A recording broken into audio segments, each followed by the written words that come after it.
तो कितना दर्द होता है ही नहीं होता है। एक तो साइकोलॉजिकल भी होता है, फिजिकल भी होता है कि पैर ऐसे करके कान पकड़ बैठना होता है, तकलीफ होती है ना। लेकिन जो विकेट कीपर होता है उसकी ट्रेनिंग का हिस्सा होता है, उसको घंटों तक ऐसे खड़ा रखते हैं ताकि धीरे धीरे उसके वो मसल मजबूत हो जाए ताकि वो विकेट कीपर के साथ अच्छा काम करे। बॉलर होता है तो उसको वो विधा की जरूरत नहीं होती, उसकी विधा की जरूरत है, तो उसको वो करवाते हैं। और इसलिए हमें भी जिस चीज पे जरूरत है वहीं फोकस करना चाहिए जो हमारे लिए उपयोगी है। हर चीज प्राप्त करने की कोशिश से मेहनत बहुत लगेगी, हाथ पर ऊंचे करते रहो, दौड़ते रहो, दिखना खाओ, फलाना करो। जनरल हेल्थ के लिए फिटनेस के लिए ठीक है, लेकिन अगर मुझे अचीव करना है तो स्पेसिफिक एरिया को मुझे एड्रेस करना होगा। और ये जिसको समझ होती है वो परिणाम भी देता है। अगर बॉलर है और उसके ये मसल ठीक नहीं है तो कहां बॉलिंग कर पाएगा, कितनी ओवर कर पाएगा। जो लोग वेट शिफ्टिंग करते हैं उनके अलग प्रकार की मसल्स को मजबूत करना होता है। हार्ड वर्क तो वो भी करते हैं लेकिन वो स्मार्टली हार्ड वर्क करते हैं, और स्मार्टली हार्ड वर्क करते हैं तब जाकर करते हैं। बहुत बहुत धन्यवाद। Thank you, Honorable Prime Minister, sir, for your insightful guidance on choosing consistent hard work in our lives. माननीय प्रधानमंत्री जी, गुरु द्रोणाचार्य के नाम से विख्यात साइबर सिटी हरियाणा के प्रसिद्ध औद्योगिक नगर गुरुग्राम की छात्रा जोविता पात्रा सभागार में उपस्थित है और आपसे प्रश्न पूछना चाहती है। जोविता, कृपया अपना प्रश्न पूछिए। Namaskar, Honorable Prime Minister Sir. My name is Jovita Patra and I am a student of class 10th of Jawahar Navodaya Vidyalaya, Gurugram, Haryana. It's my privilege and great honor to participate in the Pariksha Pe Charcha 2023. Honorable Prime Minister Sir, my question to you is, being an average student, how can I focus on my studies? Kindly guide me on this issue. Thank you, sir. धन्यवाद जोविता। माननीय प्रधानमंत्री जी, जोविता पात्रा एक average student आपसे exam में कैसे बेहतर करें इसके बारे में आपसे मार्गदर्शन चाहते थे। कृपया उनका मार्गदर्शन करें। माननीय प्रधानमंत्री जी।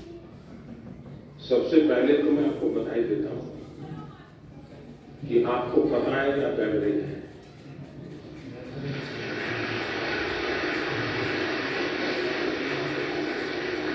वरना ज्यादातर लोग ऐसे होते हैं जो बिलो एवरेज होते हैं और अपने आप को बड़ा तीस मारना पड़ता, सब बंदर के व्यापारी बनते। तो मैं सबसे पहले आपको और आपके माता पिता जी को बधाई देता हूं। एक बार आपने इस सत्य को स्वीकार कर लिया कि हाँ जो मेरी एक क्षमता है, मेरी स्थिति है, मुझे इसके अनुकूल चीजों को ढूंढना होगा। मुझे बहुत बड़े स्मार्ट का बनने की जरूरत नहीं है। हम अपने सामर्थ्य को जिस दिन जानते हैं तो हम सबसे बड़े सामर्थ्यवान बन जाते हैं। जो लोग खुद के सामर्थ्य को नहीं जानते उनको सामर्थ्यवान बनने में बहुत सारी रुकावटें आती हैं। इसलिए इस स्थिति को जानना ये अपने आप में ईश्वर ने आपको शक्ति दी है, आपके टीचर ने शक्ति दी है, आपके परिवार ने शक्ति दी है। और मैं तो चाहूंगा हर माँ बाप से आप बच्चों का सही मूल्यांकन कीजिए, उनको उनके अंदर ही भावना पैदा होने मत दीजिए, लेकिन सही मूल्यांकन कीजिए। कभी कभी आप लोग उसको कोई बहुत बड़ी महंगी चीज लानी है तो आप आराम से उसको कहते हैं भैया अपने घर की अपनी ताकत नहीं है, ये चीज हम नहीं ला पाएंगे, ऐसा करो 2 साल इंतजार करो, उसमें कुछ बुरा नहीं है। अगर आप घर की स्थिति के संबंध में बच्चे से एनालिसिस करते हैं तो उसमें कुछ बुरा नहीं है। और इसलिए हम एक सामान्य स्तर के व्यक्ति हैं और ज्यादातर लोग सामान्य स्तर के ही होते हैं। एक्स्ट्रा ऑर्डिनरी बहुत कम लोग होते हैं, लेकिन सामान्य लोग असामान्य काम करते हैं और जब सामान्य व्यक्ति असामान्य काम करते हैं तब वो कहीं ऊंचाई पर चले जाते हैं, एवरेज के मानदंड को तोड़ करके निकल जाते हैं।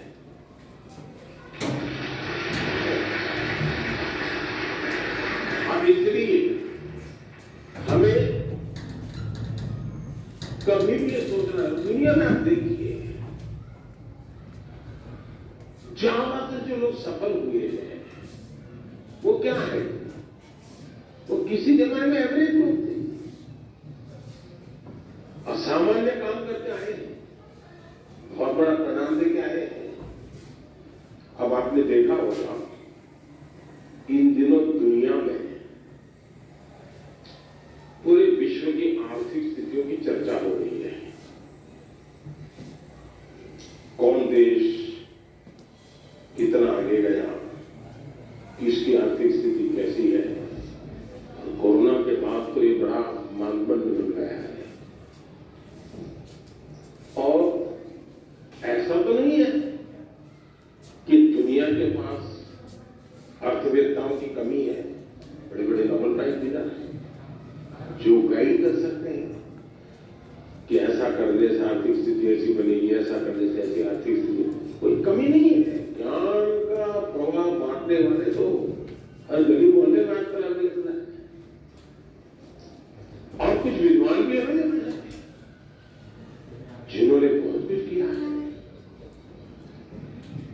लेकिन हमने देखा है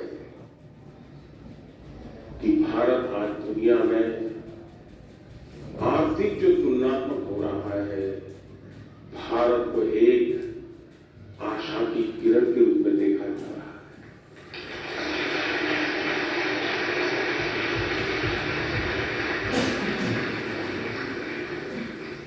आपने 2-3 साल पहले देखा होगा हमारी सरकार के विषय में यही लिखा जाता था कि इनके पास कोई इकोनॉमिस्ट नहीं है, सब एवरेज लोग है, प्राइम मिनिस्टर को भी इकोनॉमिस्ट का कोई ज्ञान नहीं, ऐसा ही लिखा जाता था। अब पढ़ते हैं नहीं पढ़ते ऐसा, लेकिन आज दुनिया में वही देश जिसको एवरेज कहा जाता था, वो देश आज दुनिया में चमक रहा है।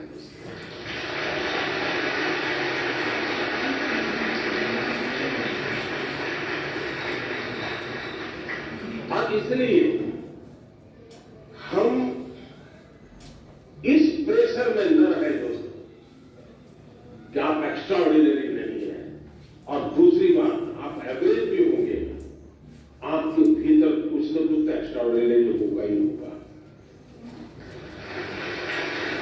और जो एक्स्ट्रा ऑर्डिनरी है उनके भीतर भी कुछ न कुछ एवरेज होगा। हर एक के पास ईश्वर ने एक अभूतपूर्व क्षमता दी होती है, बस आपको उसको पहचानना है, उसको खाद पानी डालना है, आप बहुत तेजी से आगे निकल जाएंगे, ये मेरा विश्वास है। धन्यवाद। Thank you, Honorable Prime Minister, sir, for your wonderful encouragement to make many students and Indians feel valued and cherished. Honorable Prime Minister, sir, Mannat Bajwa hails from the capital city of Chandigarh, famed for its remarkable blend of urban planning with modern architecture and the scenic rock garden of the legendary Nek Chand. She seeks your guidance on a fundamental issue that affects many students like her. Mannat, please ask your question. माननीय प्रधानमंत्री जी, नमस्कार। मेरा नाम मन्नत बाजवा है। मैं Saint Joseph Senior Secondary School की छात्रा हूँ। मेरा आपसे प्रश्न यह है कि जब मैं अपने आप को आप जैसे प्रतिष्ठित स्थान पर रखकर कल्पना करती हूँ, जहाँ भारत जैसे देश को चलाना, जहाँ इतनी बड़ी जनसंख्या है और जहाँ अपनी राय रखने वालों की बहुतायत है, आपके बारे में नकारात्मक राय रखने वाले लोग भी हैं। क्या वह आपको प्रभावित करते हैं? यदि हाँ करते हैं, तो आप आत्मसंदेह की भावना से कैसे उभरते हैं? मैं इसमें आपसे मार्गदर्शन चाहती हूँ। धन्यवाद श्रीमान। Thank you, Mannat. Honorable Prime Minister, sir, Astami Sen resides in South Sikkim, an area famous for its tea gardens, breathtaking beauty, and tranquil, undisturbed snow-clad Himalayas. She also requests your directions on an identical matter that needs to be addressed. Astami, please ask your question. माननीय प्रधानमंत्री जी, नमस्कार। मेरा नाम अष्टमी सेन है। मैं कक्षा 11वीं की छात्रा देवी पब्लिक स्कूल रंगीत नगर दक्षिण सिक्किम से हूँ। मेरा प्रश्न आपसे ये है कि जब विपक्ष और मीडिया आपकी आलोचना करते हैं तो आप कैसे इनका सामना करते हैं, जबकि मैं अपने अभिभावकों की शिकायतों एवं निराशाजनक बातों का सामना नहीं कर पाती हूँ। कृपया मेरा मार्गदर्शन कीजिए। धन्यवाद। थैंक यू अष्टमी। माननीय प्रधानमंत्री जी, राष्ट्रपिता महात्मा गांधी, सरदार पटेल और स्वामी दयानंद सरस्वती जैसे महापुरुषों की जन्मभूमि गुजरात की कुमकुम प्रताप भाई सोलंकी आभासी माध्यम से जुड़ रही है और इसी तरह की दुविधा में कुमकुम आपसे मार्गदर्शन चाहती है। कुमकुम, कृपया अपना प्रश्न पूछिए। माननीय प्रधानमंत्री महोदय, मेरा नाम सोलंकी कुमकुम है। मैं कक्षा 12वीं श्री हडालाबाद हाई स्कूल जिला अहमदाबाद गुजरात की छात्रा हूँ। मेरा प्रश्न यह है कि आप इतने बड़े प्रजातांत्रिक देश के प्रधानमंत्री हैं जिन्हें कितनी सारी चुनौतियों का सामना करना पड़ता है। आप इन चुनौतियों से कैसे लड़ते हैं? कृपया करके मुझे मार्गदर्शन दीजिए। धन्यवाद। Thank you Kumkum. Honourable prime minister sir, Akash Jarira lives in the Silicon Valley of India, Bangalore, known for being a perfect gateway to a plethora of activities, both traditional and modern. Through his question, he seeks advice on a somewhat similar matter that has been concerning him for a while. Akash, please ask your question. नमस्ते मोदी जी, मैं आकाश Derrida 12वीं कक्षा Whitefield global school Bangalore से। मेरा आपसे यह प्रश्न है कि मेरी नानी जी कविता एम अखीजा मुझे हमेशा सलाह देती है आपसे सीखने के लिए कि आप कैसे विपक्ष के लगाए हुए हर आरोप, हर आलोचना को टॉनिक और अवसर के रूप में देखते हैं। आप ऐसे कैसे करते हैं मोदी जी? कृपया हम युवाओं को भी प्रेरणा दें ताकि हम जीवन के हर परीक्षा में सफल हो। धन्यवाद। थैंक यू आकाश। माननीय प्रधानमंत्री जी, आपका जीवन करोड़ों युवाओं का प्रेरक रहा है। मन्नत, अष्टमी, कुमकुम और आकाश जीवन में आने वाली चुनौतियों में कैसे सकारात्मक रहकर सफलता प्राप्त करें, इस विषय पर आपका अनुभव जानना चाहते हैं। कृपया मार्गदर्शन करें। माननीय प्रधानमंत्री जी। आप लोग एग्जाम देते हैं और घर आकर के जब परिवार के साथ या दोस्तों के साथ बैठते हैं, कभी टीचर से निकलना आता है उनसे बैठते हैं और कोई सवाल का जवाब ठीक नहीं आया तो अपना पहला रिएक्शन होता है कि आउट ऑफ सिलेबस था। यही होता है, ये भी आउट ऑफ सिलेबस है। लेकिन मैं अंदाज कर सकता हूं कि आप क्या कहना चाहते हैं। अगर आपने मुझे न जोड़ा होता तो शायद आप अपनी बात को और ढंग से कहना चाहते होंगे, लेकिन शायद आपको मालूम है कि आपके परिवार वाले भी सुन रहे हैं तो ऐसा खुल करके बोलने में खतरा है। इसने बड़ी चतुराई से आपने मुझे धन लपेट दिया है। देखिए, जहां तक मेरा सवाल है, मेरा एक कन्विक्शन है और मेरे लिए आर्टिकल ऑफ फेथ है। मैं सिद्धांततः मानता हूं कि समृद्ध लोकतंत्र के लिए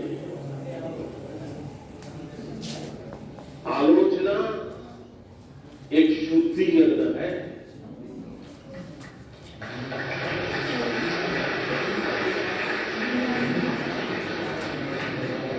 आलोचना ये समृद्ध लोकतंत्र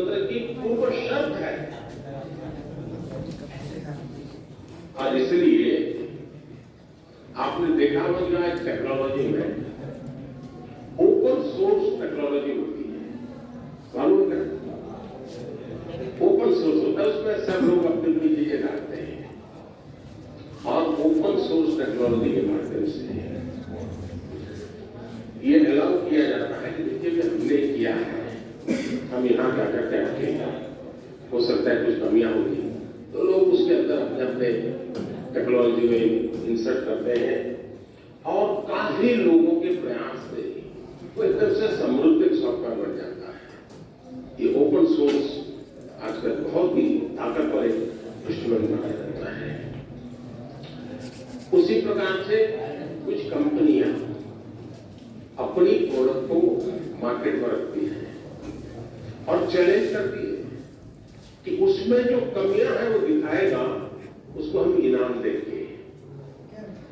बाउंड सिस्टम की व्यवस्था करी हुई है।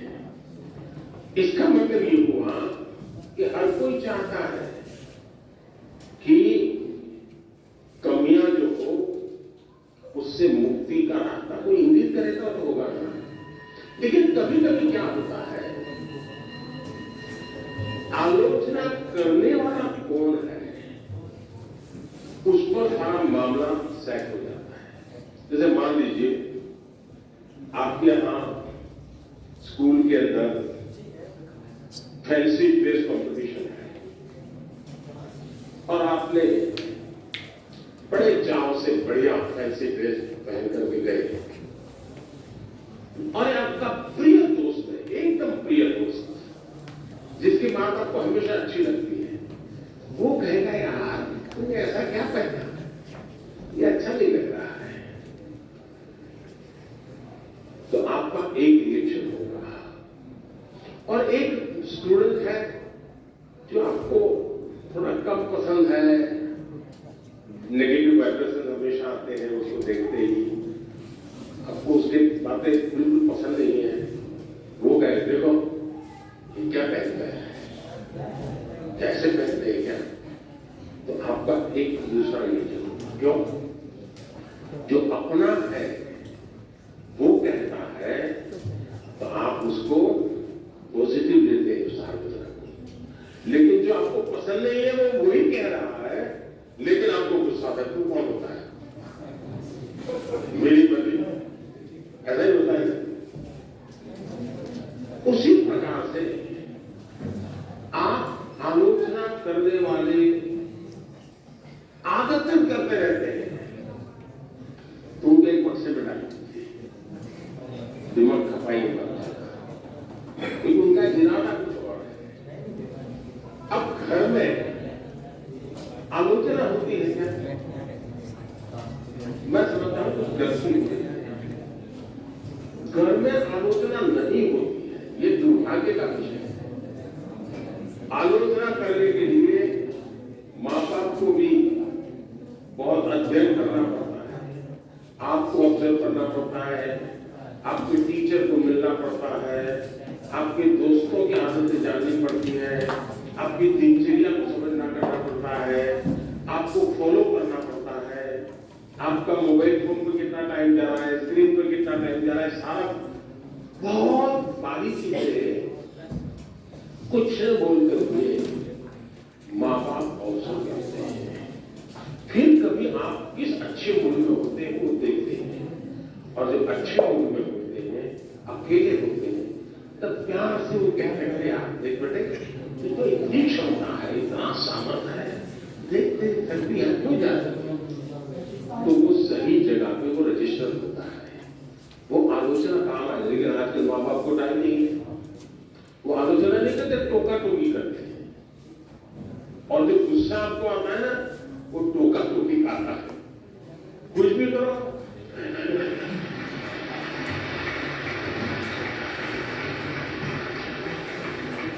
खाने पे बैठे हैं कुछ भी कहेंगे, ये खाया वो भी कहेंगे, नहीं खाया वो भी कहेंगे, ये भी होता है ना। देखिए आपके माता पिता जी आपको पकड़े के कर देंगे क्या, टोका टोकी जो है वो आलोचना नहीं है। अब माँ बाप से मैं आग्रह करूंगा कि कृपा करके आप अपने बच्चों की पढ़ाई के लिए ये टोका टोकी के चक्कर से बाहर निकलिए, उससे आप बच्चों की जिंदगी को मोल्ड नहीं कर सकते। ऊपर से इतना मन से कुछ अच्छे मूड में है, कुछ अच्छा करने के मूड में है, और आपने सुबह कुछ कह दिया, देख दूध ठंडा हो गया, दूध पीता नहीं है, शुरू कर दिया दूध ऐसा ही है, फलाना देख कैसा करता है, तुरंत सुबह अपनी माँ कहती है दूध पी लेता है, फिर तो दिमाग पड़ा तो दिन भर का उसका काम है बर्बाद हो। और इसलिए अब आप देखिए, हम लोग पार्लियामेंट में, कभी आप लोग पार्लियामेंट का डिबेट देखते होंगे, पार्लियामेंट का जो टीवी है, कुछ लोग बहुत अच्छी तैयारी कर जाते हैं पार्लियामेंट में कुछ सुनते हैं, लेकिन स्वभाव से जो सामने विपक्ष के लोग होते हैं वो आपकी साइकोलॉजी जानते हैं, तो कुछ में ऐसे ही कोई टिप्पणी करते थे बैठे बैठे, और उसको मालूम है कि टिप्पणी ऐसी है कि वो रिएक्ट करेगा ही करेगा। तो हमारा एमपी होता है, उसको लगता है अब इम्पोर्टेंट इसकी टिप्पणी है, इसलिए जो तैयारी करके आया है वो छूट जाती है और वो उसी की टिप्पणी को जवाब देता रहता है।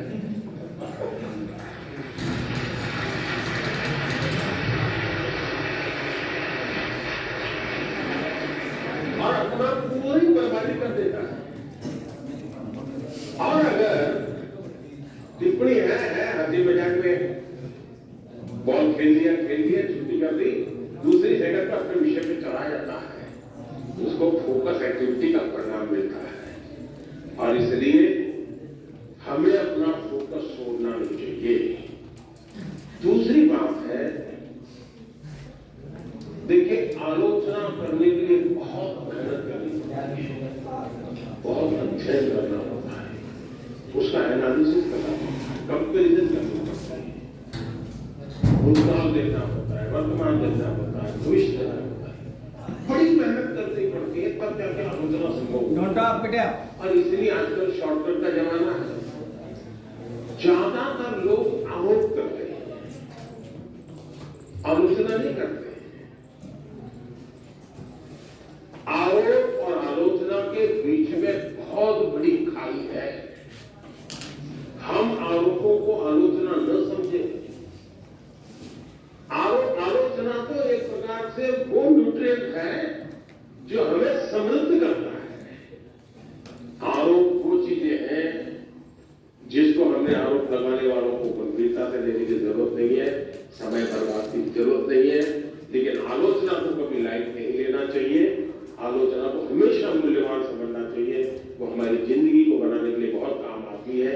और अगर हम ईमानदार, हमने प्रामाणिक सत्यनिष्ठा से काम किया है, समाज के लिए काम किया है, निश्चित मकसद के लिए काम किया है, तो आरोपों की बिल्कुल परवाह मत कीजिए दोस्तों। मैं समझता हूं आपकी बहुत बड़ी ताकत बन जाएगी। बहुत बहुत धन्यवाद।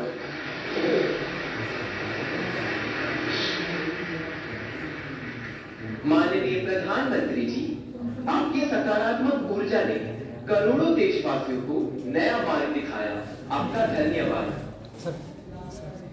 माननीय प्रधानमंत्री जी, टाला के शहर भोपाल के दीपेश अहिरवार आभासी माध्यम से हमसे जुड़े हुए हैं एवं माननीय प्रधानमंत्री जी से प्रश्न पूछना चाहते हैं। दीपेश, कृपया अपना प्रश्न पूछिए। माननीय प्रधानमंत्री जी नमस्कार, मेरा नाम दीपेश अहिरवार है। मैं शासकीय उच्चतर माध्यमिक विद्यालय भोपाल का कक्षा 10वीं का छात्र हूँ। आजकल बच्चों में काल्पनिक खेल और इंस्टाग्राम की लत एक सामान्य सी बात हो गई है। ऐसे समय में हम अपनी पढ़ाई पर कैसे ध्यान केंद्रित करें? मानिए सर, मेरा आपसे यह प्रश्न है कि हम बिना ध्यान भटकाए अपनी पढ़ाई पर कैसे ध्यान केंद्रित करें? मैं इस संबंध में आपसे मार्गदर्शन चाहता हूँ। धन्यवाद। धन्यवाद दीपेश। माननीय प्रधानमंत्री जी, अदिताभ गुप्ता का प्रश्न इंडिया टीवी द्वारा चुना गया है। अदिताभ हमसे आभासी माध्यम से जुड़े रहे हैं। अदिताभ, अपना प्रश्न पूछिए। मेरा नाम अदिताभ गुप्ता है। मैं 10th क्लास में पढ़ता हूँ। जैसे कि टेक्नोलॉजी बढ़ती जा रही है, वैसे भी हमारी डिस्ट्रैक्शन जो है बहुत ज्यादा बढ़ती जा रही है। हमारा फोकस पढ़ाई पे कम होता है और सोशल मीडिया पे ज्यादा होता है। तो मेरा आपसे ये सवाल है कि हम पढ़ाई पे कैसे फोकस करें और सोशल मीडिया पे कम करें, क्योंकि आपके टाइम पे इतनी ज़्यादा डिस्ट्रैक्शंस नहीं होती थी जितने अभी हमारे टाइम पे है। धन्यवाद Adita. Honorable Prime Minister sir, the next question comes from Kamakshi Rai on a subject that is central to many students. Her question has been selected by Republic TV. Kamakshi, please ask your question. Greetings, Prime Minister and everyone. I am Kamakshi Rai, studying in class 10 from Delhi. My question to you is, what are the different ways that can be adopted by a student to not easily get distracted during their exam times? Thank you. धन्यवाद कामाक्षी। माननीय प्रधानमंत्री जी, इस प्रश्न का चुनाव जी TV द्वारा किया गया है। मनन मित्तल हमसे आभासी माध्यम से जुड़े हैं। मनन, कृपया अपना प्रश्न पूछिए। नमस्ते प्रधानमंत्री जी, मैं मनन मित्तल डीपीएस बैंगलोर साउथ से बोल रहा हूँ। मुझे आपसे एक प्रश्न है। ऑनलाइन पढ़ाई करते वक्त बहुत सारे डिस्ट्रैक्शंस होते हैं, जैसे कि ऑनलाइन गेमिंग वगैरह वगैरह। हम इससे कैसे बचें? ये स्टूडेंट है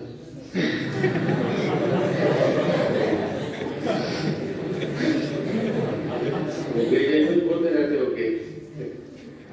धन्यवाद मनन। माननीय प्रधानमंत्री जी, दीपेश, अदिता, कामाक्षी एवं मनन परीक्षा में आने वाले व्यवधान पर और इससे कैसे बाहर निकले, इस विषय पर आपसे मार्गदर्शन चाहते हैं।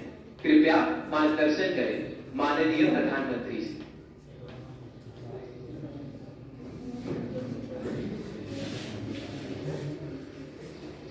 सबसे पहले तो निर्णय ये करना है कि आप स्मार्ट है कि गैजेट स्मार्ट है।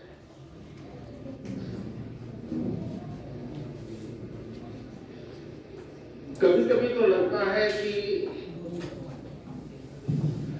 आप अपने से भी ज्यादा गैजेट को ज्यादा स्मार्ट मान लेते हैं और गलती वहीं से शुरू हो जाती है। आप विश्वास करिए, परमात्मा ने आपको बहुत शक्ति दी है। आप स्मार्ट हैं। गैजेट आपसे स्मार्ट नहीं हो सकता है। आपकी जितनी स्मार्टनेस ज्यादा होगी, उतना गैजेट का सही उपयोग आप कर पाएंगे। वो एक इंस्ट्रूमेंट है जो आपकी गति में नई तेजी लाता है। ये अगर हमारी सोच बनी रही तो मैं समझता हूं कि शायद आप उसे छुटकारा पाएंगे। दूसरा, देश के लिए बहुत बड़ी चिंता का विषय है कि मुझे कोई बता रहा था कि भारत में एवरेज 6 घंटे लोग स्क्रीन पे लगाते हैं। 6 घंटे। अब जो इसका बिजनेस करते हैं उनके लिए तो खुशी की बात है। जब मोबाइल फोन पर टॉक टाइम होता था तो टॉक टाइम में कहते हैं कि उस समय एवरेज 20 मिनट जाती थी, लेकिन जब से स्क्रीन और उसमें से रील, क्या होता है, एक बार शुरू करने के बाद निकलते हैं क्या उसमें से बाहर? क्या होता है? नहीं बोलेंगे। अच्छा, आप लोग कोई रील देखते नहीं है? नहीं देखते हैं ना? तो फिर शर्माते क्यों? बताओ ना, निकलते हैं कि बाहर अंदर से? देखिए, हमारी क्रिएटिव उम्र और हमारी क्रिएटिविटी का सामर्थ्य अगर एवरेज हिंदुस्तान में 6 घंटे स्क्रीन पर जाए तो ये बहुत चिंता का विषय है। एक प्रकार से गैजेट हमें गुलाम बना देता है। हम उसके गुलाम बनकर के जी नहीं सकते हैं। परमात्मा ने हमें एक स्वतंत्र अस्तित्व दिया है, स्वतंत्र व्यक्तित्व दिया है। और इसलिए हमें सचेत रहना चाहिए कि कहीं मैं इसका गुलाम तो नहीं हूं। आपने देखा होगा, आप कभी भी देखे होंगे, मेरे हाथ में कभी कोई मोबाइल फोन शायद आप रेयरली कभी देखा होगा, रेयरली। मैंने क्यों अपने आप को संभाल के रखा, जबकि मैं एक्टिव बहुत हूं, लेकिन उसके लिए समय मैंने तय किया। उस समय के बाहर में ज्यादा नहीं करता। और इसलिए लोग तो मैंने देखा अच्छी मीटिंग चल रही है, बहुत अच्छी, और थोड़ा सा वाइब्रेशन आया तो ऐसे ही निकाल के देखता है। मैं समझता हूं कि हमने खुद ने कोशिश करनी चाहिए कि हम इन गैजेट्स के गुलाम नहीं बनेंगे। मैं एक स्वतंत्र व्यक्तित्व हूं, मेरा स्वतंत्र अस्तित्व है, और उसमें से जो मेरे काम की चीज है उस तक ही मैं सीमित रहूंगा। मैं टेक्नोलॉजी का उपयोग करूंगा, मैं टेक्नोलॉजी से भागूंगा नहीं, लेकिन मैं उसकी उपयोगिता और आवश्यकता अपने मुताबिक करूंगा। अब मान लीजिए आपने ऑनलाइन डोसा बनाने की बढ़िया रेसिपी पढ़ ली, घंटा लगा दिया, कौन कौन से इंग्रेडिएंट्स होते हैं वो भी कर लिया, पेट भर जाएगा क्या? बढ़ जाएगा क्या? नहीं बढ़ेगा ना। उसके लिए तो डोसा बना के खाना पड़ेगा ना। और इसलिए गैजेट जो परसता है वो आपको पूर्णता नहीं देता है। आपके भीतर का सामर्थ्य, अब आपने देखा होगा पहले के जमाने में बच्चे बड़े आराम से पढ़ा कर देते थे, पढ़ा बोलते हैं, और बड़े आराम से बोलते थे। मैंने देखा है कि जो भारत के बच्चे विदेश जाते थे ना, तो विदेश के लोगों को बड़ा आश्चर्य होता था कि ये कैसे इतना पढ़ा बोल देता है। अब उसको कुछ लगता नहीं था। अब आप देखिए धीरे धीरे क्या हो गया है, हमें पहाड़ा बोलने वाला बच्चा ढूंढना पड़ता है। क्यों? उसको पढ़ गया है, हो गया। यानी हम अपनी क्षमता खो रहे हैं। हमें अपनी क्षमता खोए बिना क्षमता को आगे बढ़ाना, ये हमें कॉन्शियसली प्रयास करना पड़ेगा। अदरवाइज धीरे धीरे धीरे करके वो विधा खत्म हो जाएगी। हमारी कोशिश होनी चाहिए कि हम अपने आप को लगातार टेस्ट करते रहें। मुझे ये आता है कि नहीं आता, वरना आजकल तो आर्टिफिशियल इंटेलिजेंस के इतने प्लेटफॉर्म आए हैं कि आपको कुछ करने की जरूरत नहीं है। उस प्लेटफॉर्म पे जाकर के चैट पर चले जाएंगे तो आपको दुनिया भर की चीजें बता करके दे देता है। तो गूगल से भी एक स्टेप आगे चला गया। अगर आप उसमें फंस गए तो आपकी क्रिएटिविटी खत्म हो जाएगी। और इसलिए मेरा तो आग्रह रहेगा कि आप दूसरा, हमारे यहां आरोग्य का जो शास्त्र है पुरातन भारत में आरोग्य का, उसमें उपवास की परंपरा होती है कि कुछ जरा ऐसा लगता है जैसा तो आप फास्टिंग करो। कुछ हमारे देश में कुछ रिलीजियस रिचुअल्स में भी होता है फास्टिंग करो। अब वक्त बदल चुका है, तो मैं आपको कहूंगा, क्या आप हफ्ते में कुछ दिन या दिन में कुछ घंटे ये टेक्नोलॉजी का फास्टिंग कर सकते हैं क्या? कि उतने घंटे उस दिन तक जाएंगे ही नहीं।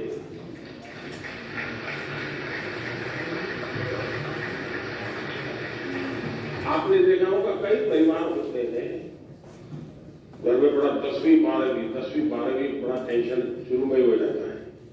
सारे कार्यक्रम तय करते हैं परिवार वाले, जल्दी भाई अगली साल कुछ नहीं है वो 10वीं में है, वो अगली साल कुछ नहीं है वो 12वीं में है, ऐसा ही चलता है।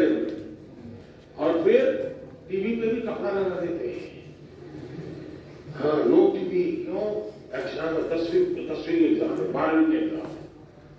अगर हम इतने जागरूक होंगे टीवी पर तो पर्दा लगा देते हैं, लेकिन क्या हम स्वभाव से तय कर सकते हैं कि सप्ताह में एक दिन मेरा डिजिटल फास्टिंग होगा, नो डिजिटल डिवाइस, मैं किसी को हाथ नहीं लगाऊंगा। उसमें से जो फायदा होता है उसको ऑब्जर्व कीजिए, धीरे धीरे धीरे आपको उसका समय बढ़ाने का मन करेगा। उसी प्रकार से हमने देखा है कि परिवार हमारे तो छोटे होते जा रहे हैं, अब परिवार भी इस डिजिटल दुनिया में फंस रहे हैं। एक ही घर में माँ, बेटा, बहन, भाई, पापा सब रह रहे हैं और एक ही कमरे में वो उसको व्हाट्सएप कर रहा है। मैं आपकी की बात बता रहा हूं, माँ भी पापा को व्हाट्सएप करेगी। देखा होगा आपने, घर में सब बैठे हैं साथ में, हर अपने मोबाइल में खोया हुआ है, वो उधर देख रहा है, ये इधर देख रहा है। यही हो गया है ना। मुझे बताइए परिवार कैसे चलेगा?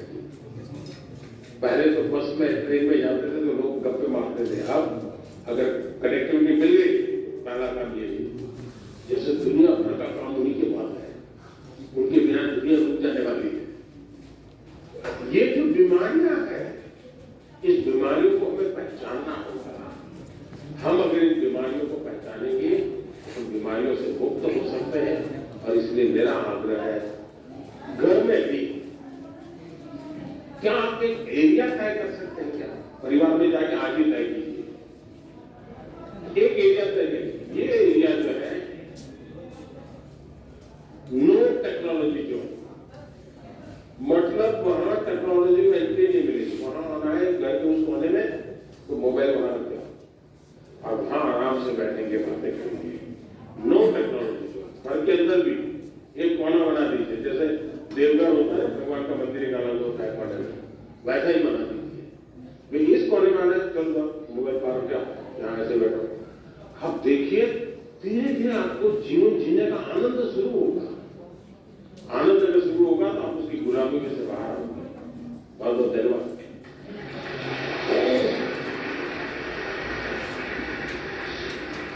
Thank you, Honorable Prime Minister, sir, for sharing such light-hearted mantra of digital fasting to tackle challenging situations in such an easy manner.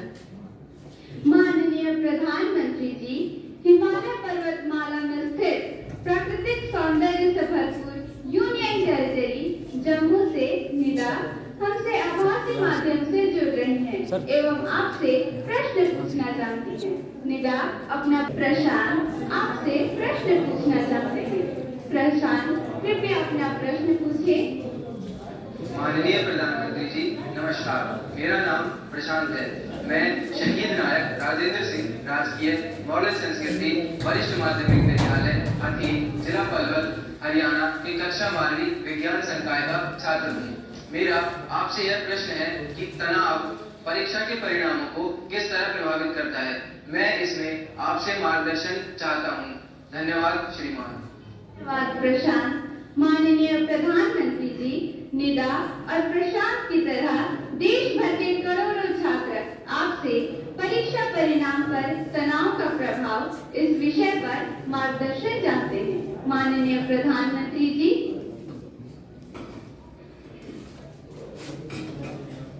देखिए, परीक्षा के जो परिणाम आते हैं उसके बाद जो तनाव है उसका मूल कारण, एक तो हमने परीक्षा देकर के जब घर आए तो घर के लोगों को ऐसे पाठ पढ़ाए कि मेरा तो शानदार पेपर आया है, मेरा तो बिल्कुल 90 तो पक्का है और बहुत अच्छा कर दिया है। तो घर के लोगों का एक मन बन जाता है और हमको भी लगता है कि वो गाली खानी ही है तो महीने भर के बाद खाएंगे। अभी तो बता दो उनको।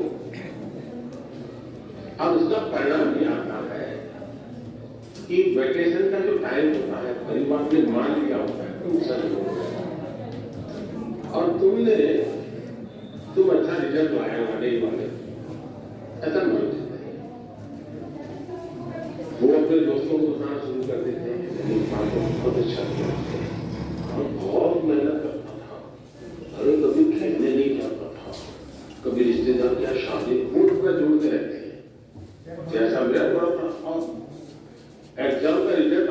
तो उन्होंने ऐसा माहौल बना दिया होता है कि बात ये तो फर्स्ट सेकंड के पीछे रहेगा ही नहीं, और जब रिजल्ट आता है 40-45 मार्क फिर तूफान खड़ा हो जाता है।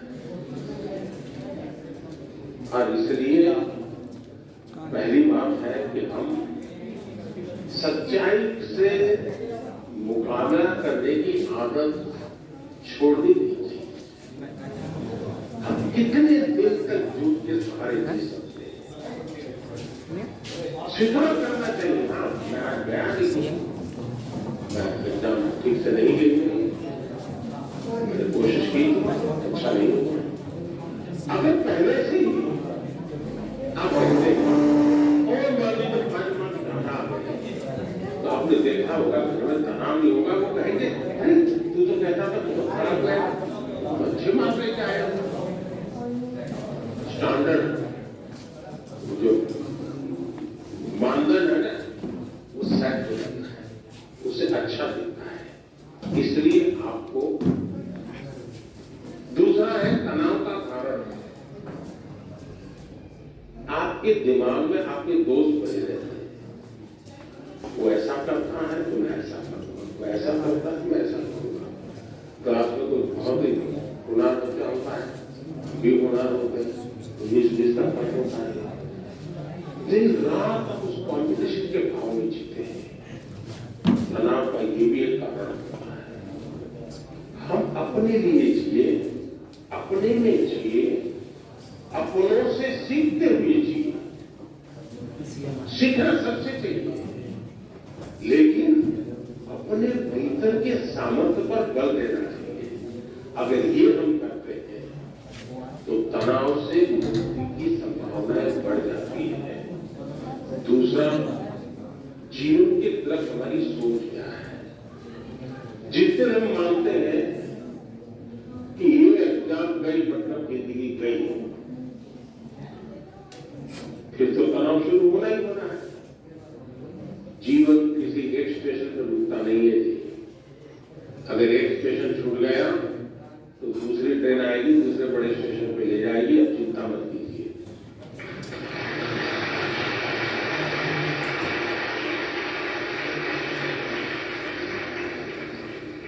एग्जाम वो एंड ऑफ द लाइफ नहीं होता है। ठीक है, हमारी अपनी कसौटी होनी चाहिए, हम अपने आप को कसते रहे, अपने आप को सचते रहे, ये हमारी कोशिश होनी चाहिए। लेकिन हमें इस तनाव से मुक्ति का मन में संकल्प कर लेना चाहिए। जो भी आएगा, मैं जिंदगी को जीने का तरीका जानता हूं, मैं इससे भी निपटूंगा। और ये अगर आप निकट कर लेते हैं तो फिर आराम से हो जाता है। और इसलिए मैं समझता हूं कि इस प्रकार के परिणाम के तनाव को कभी कभी उतना मन में लेने की आवश्यकता नहीं है। धन्यवाद।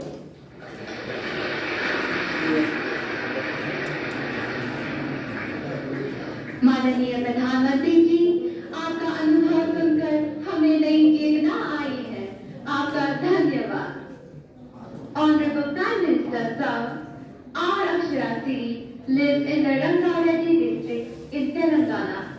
She is in quest of a significant subject and looks up to you for direction. Akshara, please put forth your question. माननीय प्रधानमंत्री जी, सादर नमस्कार। मेरा नाम है आर अक्षरा सिरी। मैं जवाहर नवोदय विद्यालय रंगारेड्डी हैदराबाद की 9वीं कक्षा की छात्रा हूँ।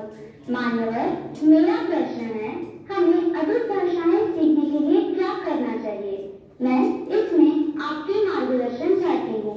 धन्यवाद श्रीमान। Thank you, Akshara. Honorable Prime Minister sir, इसी से मिलता जुलता प्रश्न रितिका गोडसे भारत की हृदय नगरी भोपाल से आई हैं।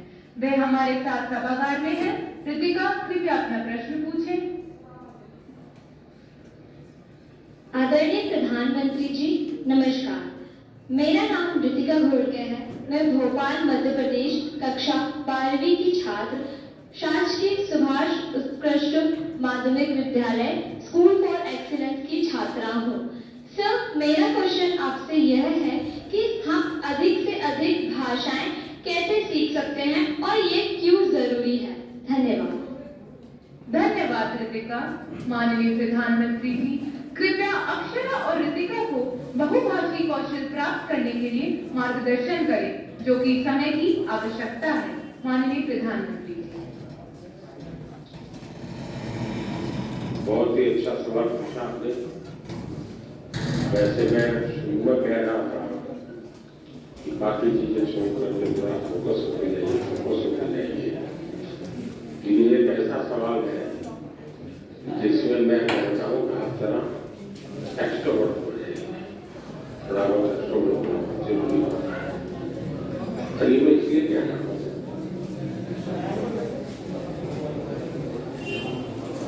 भारत विविधताओं से भरा देश है। हम गर्व के साथ कह सकते हैं कि हमारे पास सैकड़ों हजारों बोलियां हैं। ये हमारा रिचनेस है, हमारी समृद्धि है। हमें अपनी इस समृद्धि पर गर्व होना चाहिए। कभी कभी आपने देखा होगा कोई विदेशी व्यक्ति हमें मिल जाए और उसको पता चलेगा इंडिया क्या है। हमने देखा होगा कि थोड़ा सा भी वो भारत से परिचित होगा तो आपको नमस्ते करेगा, नमस्ते बोलेगा। प्रोनाउंसिएशन में थोड़ा इधर उधर हो सकता है लेकिन बोलेगा। जैसा को बोलेगा तो सचेत हो जाते, उसको पहले गांव में अपनापन महसूस होने लगता है। अच्छा, ये विदेश में अपने नमस्ते बोलता है, मतलब कि कम्युनिकेशन की कितनी बड़ी ताकत है इसका ये उदाहरण है।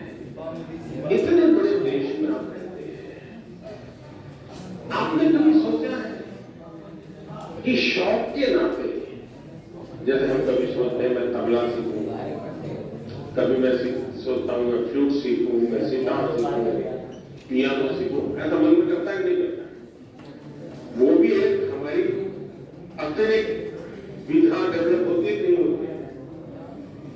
अगर ये होता है तो मन लगा करके अपने अड़ोस पड़ोस के राज्य की एकांत भाषा सीखने में क्या जाता है, कोशिश करनी चाहिए।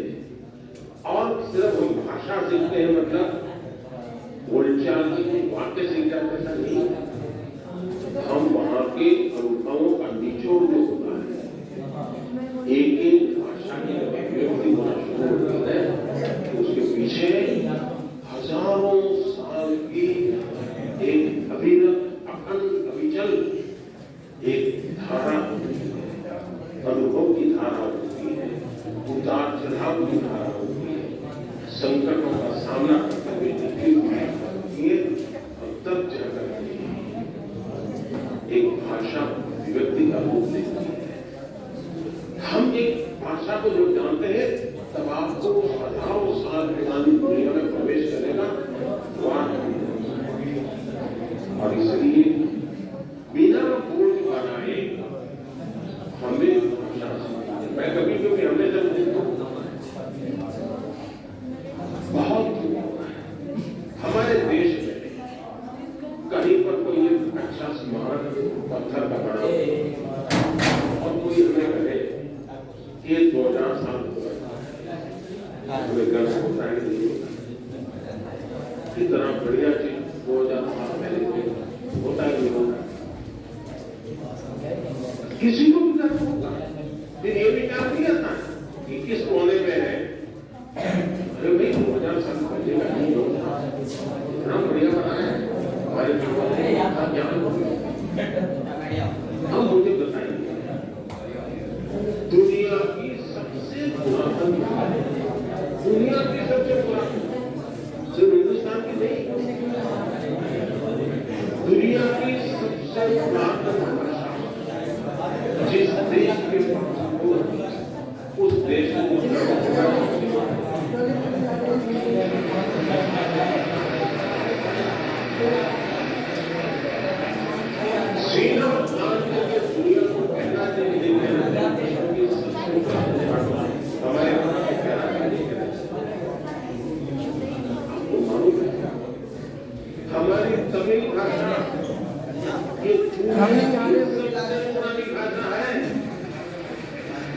पूरी दुनिया की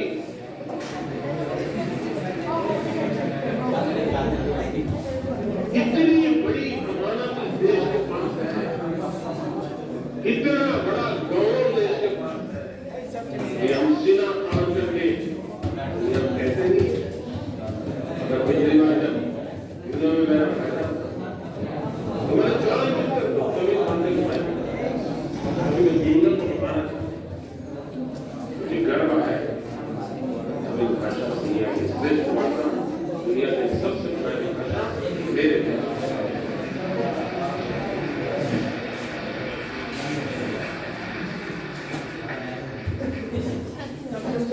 हमें गर्व करना है। अब देखिए बड़े आराम से उत्तर भारत का व्यक्ति डोसा खाता है कि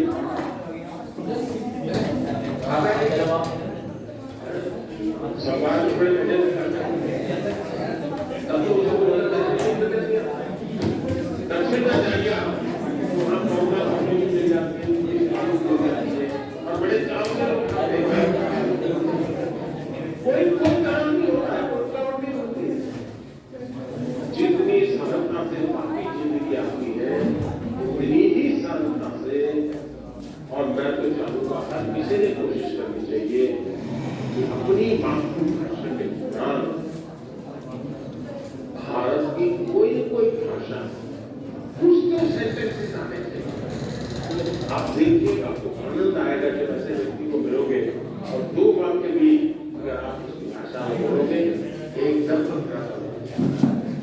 इसलिए भाषा को बोझ के रूप में और मुझे याद है मेरे और साल पहले के बाद से सामाजिक काम में लगा तो मैंने एक बच्ची को, और मैंने देखा है कि बच्चों में भाषा को कैच करने की इंटेलिजेंस दिखा तो मैं कभी अल्लाह ने तुमने के मजदूर परिवार मैं कभी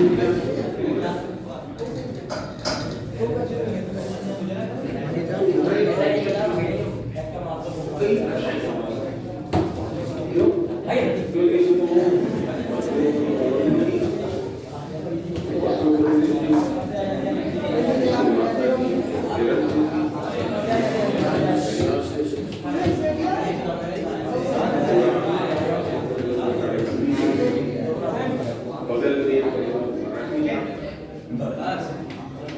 और स्कूल जो होते जो गुजराती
दूसरे दिन मैं उसको पूछूंगा समझ कोई विचार आया, इतना उत्तम विचार इसको मन कैसे आया,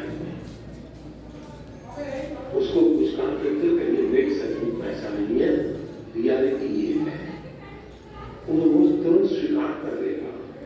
और आज भी स्टूडेंट्स अपने टीचर की कही हुई बात को बहुत मूल्यवान समझता है।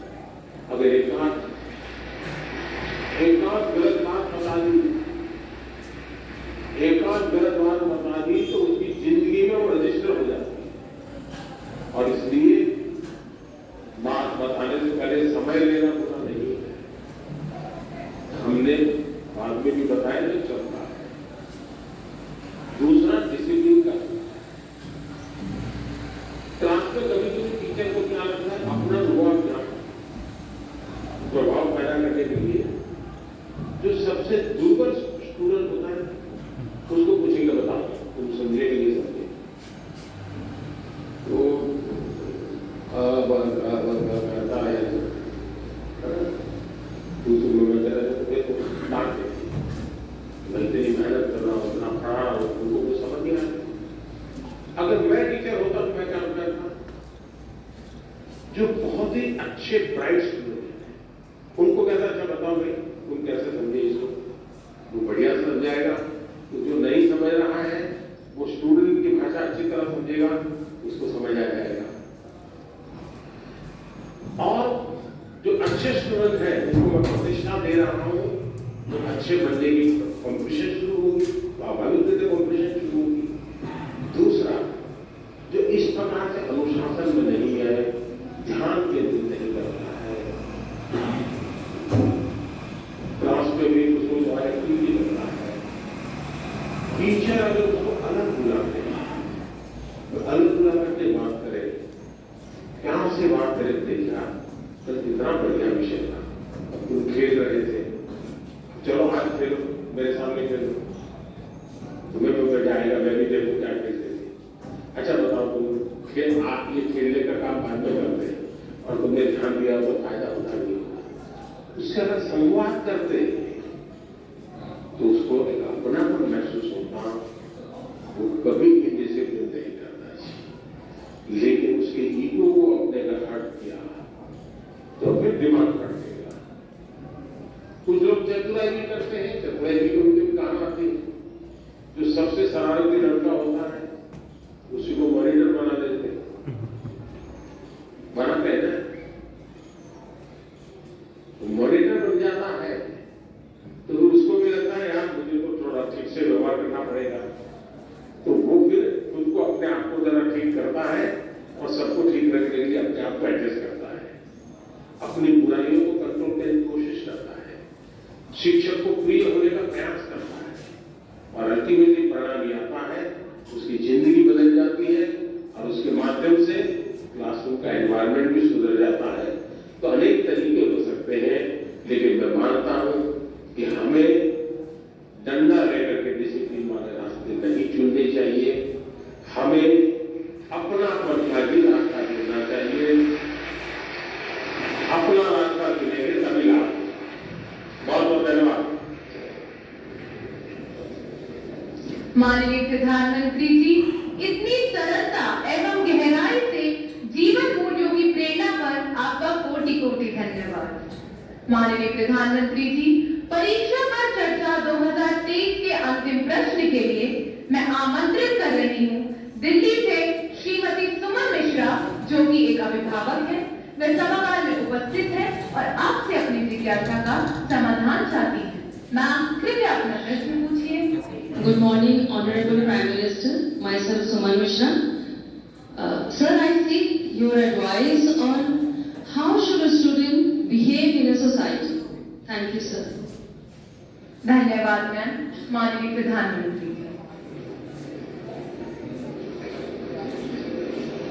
स्टूडेंट सोसाइटी में कैसे बिहेव करे, यही पूछ रहे हैं ना?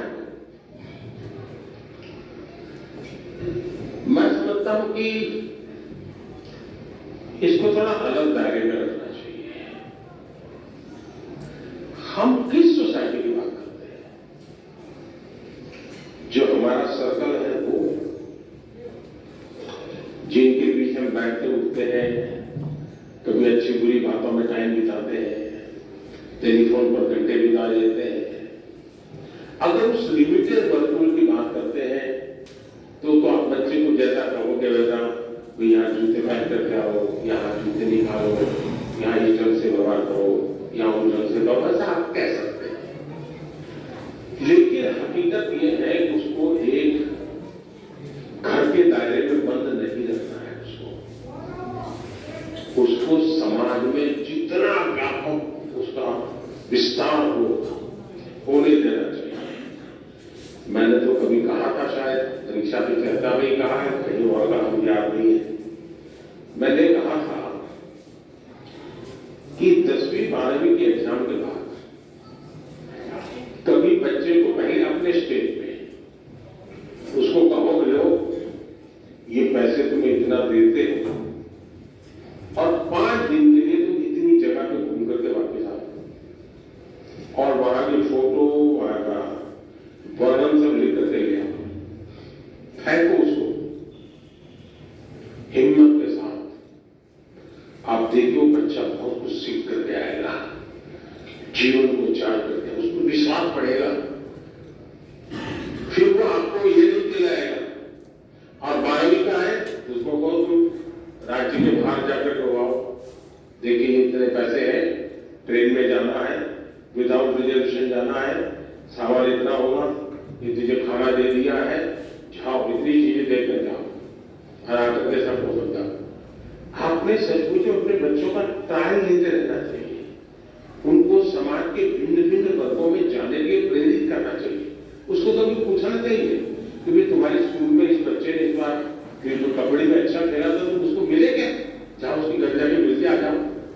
फलाने बच्चे ने विज्ञान मेले में अच्छा काम किया था, तुम जाकर के मिल के आएगा, अरे जाओ जरा मिल कर जाओ। उसको उसका विस्तार करने का उसको आपको अवसर देना चाहिए। उसको आप ऐसा करना चाहिए, वैसा करना चाहिए, ये करना चाहिए, वो नहीं करना चाहिए, कृपा करके उसको बंधनों में मत बांधिए। आप मुझे बताइए, कोई ये फरमान निकाले कि आप पतंगों को, पतंगे बोलते हैं, पतंगों को यूनिफॉर्म पहनाएंगे तो क्या होगा? क्या होगा? कोई लॉजिक है क्या? हमें बच्चों का विस्तार होने देना चाहिए, उनको नए नए गाड़ी में ले जाना चाहिए, मिलवाना चाहिए, कभी हमें भी ले जाना चाहिए। हमारे यहाँ छुट्टियों में रहता था तो मामा के घर जाना, फलानी जगह पे जाना, ये क्यों होता था? इसका अपना एक आनंद होता है, उसके एक संस्कार होते हैं, एक जीवन की रचना बनती है। हम अपने दायरे में बच्चों को बंद मत करें, हम जितना ज्यादा उनका दायरा बढ़ाएंगे, हम हमारा ध्यान रहना है।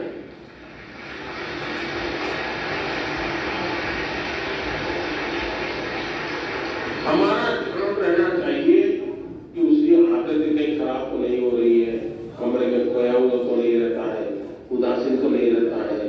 पहले भोजन में बैठता था तो कितनी हंसी मजाक करता था, आजकल हंसी मजाक बंद कर दी, क्या प्रॉब्लम है? माँ बाप को तुरंत स्पार्क होना चाहिए। ये तब होता है जब बच्चों को वो एक अमानत के रूप में ईश्वर ने उसको एक अमानत दी है, इस अमानत का संरक्षण संवर्धन उसका दायित्व है। ये भाव अगर होता है तो परिणाम अच्छे आते हैं। ये भाव अगर होता है मेरा बेटा है, क्या करूंगा, वही करेगा, मैं ऐसा था इसलिए तुझे ऐसा बनना है, मेरी जिंदगी में ऐसा था तेरी जिंदगी में ऐसा होगा, तो फिर बात बिगड़ जाती है। और इसलिए आवश्यकता यही है कि खुले मन से हमें समाज के विस्तार की तरफ उसको ले जाने का प्रयास करना चाहिए, उसको जीवन की भिन्न भिन्न चीजों में जोड़ने के लिए प्रेरित करना चाहिए। मैं तो कभी कहूंगा, मान लीजिए आपके यहाँ सांप सुंदर वाले लोग आते हैं, कभी बच्चे को कौन भाई तुम जाओ इसके साथ बात करो, वो कहाँ का रहने वाला है, कहाँ से निकला, इस धंधे में कैसे आ गया, क्यों सीखा, चलो मुझे समझाओ, उसको पूछ कर लाओ, उसकी संवेदनाएं जग जाएगी, वो क्यों ही काम कर रहा है, जानना सीखना समझ बन जाएगा। कोशिश करनी चाहिए कि आपके बच्चों का विस्तार चाहा हो, वो बंधनों में न बन जाए, उसको खुला आसमान दीजिए, आप उसको अवसर दीजिए, वो समाज में ताकत बनकर उभरेगा। बहुत बहुत धन्यवाद।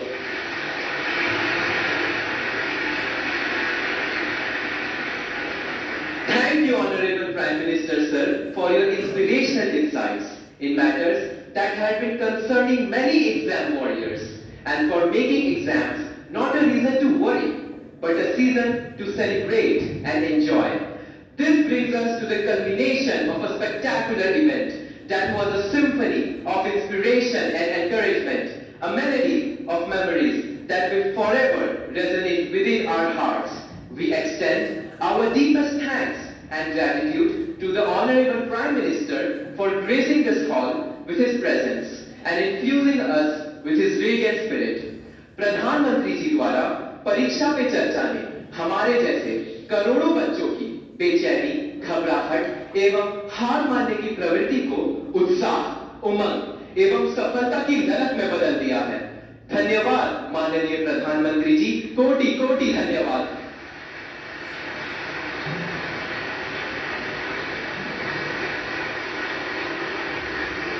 आप सबका भी बहुत बहुत धन्यवाद। और मैं जरूर चाहूंगा कि हमारे विद्यार्थी, हमारे अभिभावक, हमारे टीचर्स ये अपने जीवन में तय करें कि परीक्षा का जो बोझ बढ़ता चला जा रहा है, एक वातावरण क्रिएट हो रहा है, उसको जितना ज्यादा हम डाइल्यूट कर सकते हैं करना चाहिए। जीवन का उसको सहज हिस्सा बना देना चाहिए, जीवन का एक सहज क्रम बना देना चाहिए। अगर ये करेंगे तो परीक्षा अपने आप में उत्सव बन जाएगी। हर परीक्षार्थी का जीवन उमंग से भर जाएगा और ये उमंग उत्कर्ष की गारंटी होता है। उस उत्कर्ष की गारंटी उमंग में है। उस उमंग को लेकर के आप करें, यही मेरी आपको शुभकामनाएं हैं। बहुत बहुत धन्यवाद।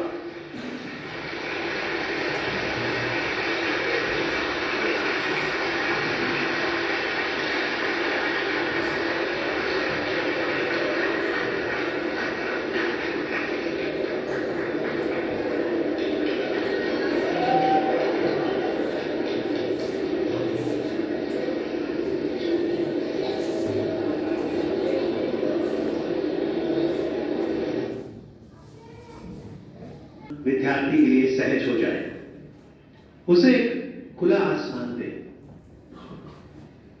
उसे अवसर दे।